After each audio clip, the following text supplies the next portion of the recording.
Terima kasih klik video ini dan jangan lupa subscribe. Kebakaran hutan di Kalimantan Tengah telah menarik perhatian masyarakat dunia, apatah lagi kita di Malaysia yang sama-sama berkongsi asap hasil kebakaran tersebut, terutama setelah gambar yang dianggap bangkai ular spesies yang jarang ditemui dikenali sebagai tangkar laluk. Diketahui bahawa tangkar laluk adalah pemangsa jenis ular raksasa yang dikenali sebagai ular sawa raja ular rimba belantara Dayak Kalimantan. Populasi ular jenis tersebut kini dianggap hampir pupus, terutama setelah kejadian kebakaran hutan yang hingga kini belum dapat diselesaikan oleh kerajaan Indonesia. Dalam gambar yang ada, keadaan ular itu kelihatan sangat menyedihkan akibat dari kebakaran hutan dan darat yang berlaku. Tubuhnya kelihatan hangus walaupun dia masih kelihatan utuh. Peristiwa yang telah terjadi tidak hanya merugikan manusia tetapi juga hidupan liar yang keberadaannya jarang diketahui. Jika dilihat dari segi fizikal,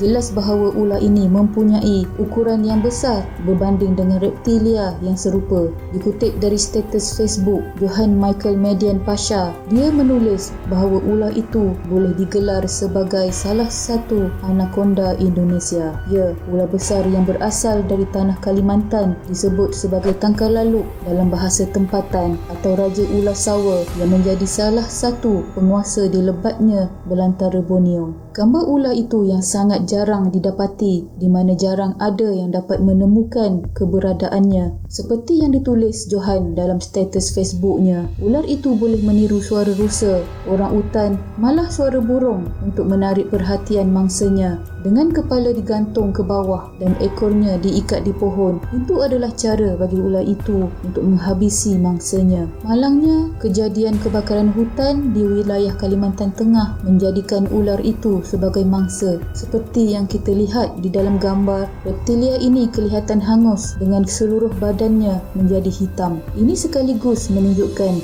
betapa hebatnya kebakaran di hutan di kawasan itu. Kita tak dapat bayangkan berapa banyak kerugian yang Indonesia alami kerana kematian haiwan-haiwan spesies yang jarang ditemui ini. Secara fizikal, tangkar laluk mempunyai persamaan dengan anaconda di kawasan pedalaman hutan Amazon di Brazil. Bahkan ketika memuat naik statusnya, Johan menyangka bahawa haiwan itu adalah gambar mistik dan yang sering diberitahu secara lisan oleh suku Dayak setempat. Sayang sekali keberadaan ular tersebut diturunkan disertai dengan kematiannya akibat kebakaran hutan. Selain tangkar laluk, ternyata ada satu lagi mitos ular legenda yang berkembang di masyarakat Dayak di Kalimantan. Ular itu dikenali sebagai nabau. Menyingkap dari berbagai sumber, penampakan nabau pertama kali tertangkap kamera saat asyik berenang di Sungai Baleh, Sibu, Sarawak pada tahun 2009.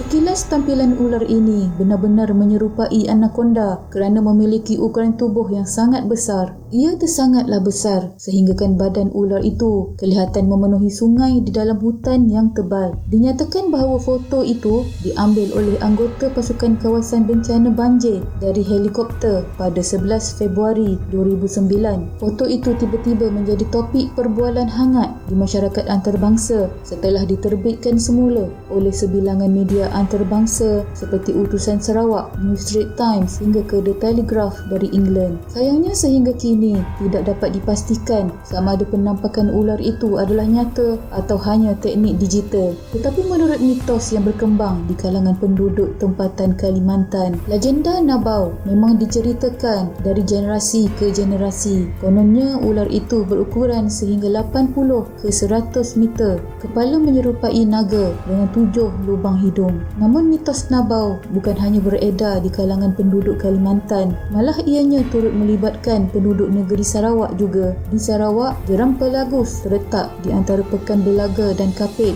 telah meragut lebih 40 nyawa sejak 1970-an digeruni penduduk di sepanjang Sungai Rajang dan kerakusannya menuntut nyawa itu dikaitkan dengan dengan legenda Nabau. Penduduk menyifatkannya sebagai berpuaka dan sehingga hari ini masih ada penduduk yang membuat upacara atau persembahan adat untuk mententeramkan roh jeram itu. Roh jeram itu dikaitkan dengan legenda Nabau, seekor ular besar yang dibunuh dan dicampak ke dalam jeram. Berdasarkan cerita orang lama di situ, ianya bermula apabila Nabau menjelma di jeram Pelagus sebagai manusia dan cuba bermesra dengan isteri seorang pahlawan di situ. Perbuatan Nabau itu kemudian diketahui pahlawan terbabit dan dia menangkap Nabau, mengeratkan badan Nabau kepada 7 bahagian dan mencampakkannya ke dalam jeram. Ekoran perbuatan pahlawan itu, Nabau juga diceritakan sempat bersumpah akan bertindak ganas dan menuntut nyawa mereka yang melalui jeram Pelagus. 7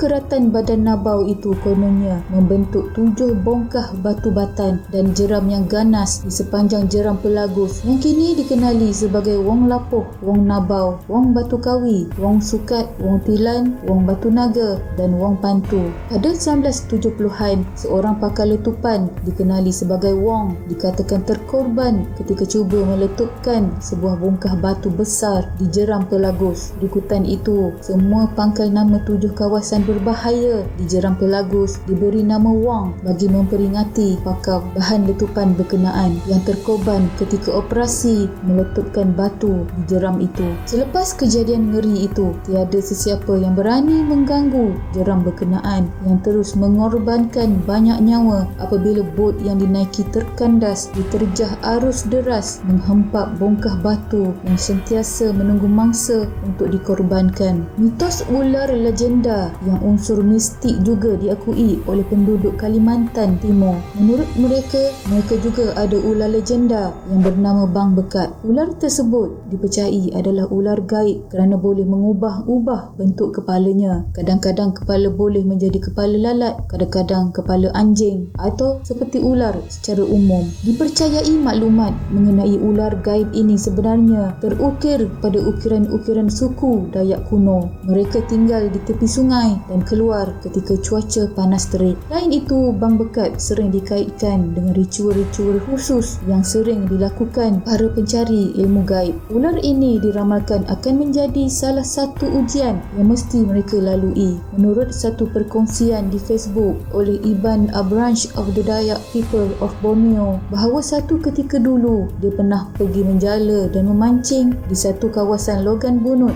Logan Bunut terletak di hulu Sungai Bunut, kira-kira 120 km dari Miri. Pada ketika sampai di satu kawasan hutan, dia telah duduk di atas batang kayu balak yang sangat besar dan sangat panjang serta dipenuhi lumut tebal. Dia meletakkan bekalan makanan dan peralatan camping di atas kayu balak tersebut dan mencacakkan parangnya pada kayu balak tersebut, dan kemudian dia meninggalkan kawasan itu dan terus pergi menjala dan memancing bersama 2 orang rakannya di kawasan Logan. Setelah 4 jam lebih baru mereka kembali ke kawasan tempat mereka meninggalkan bekalan dan peralatan. Yang peliknya, hanya bekalan makanan dan peralatan camping berselerakkan di atas tanah, manakala kayu balak tersebut dan parang hilang, tetapi di situ ada tinggalan bekas seretan yang panjang. Kesahihan mitos ular gegasi ini tidak dapat dipastikan kewujudannya, namun atas kuasa Allah Subhanahu Wa Taala ianya boleh jadi ada. Lagi pula, jika dulu adanya dinosaur, tak mustahil ianya wujud.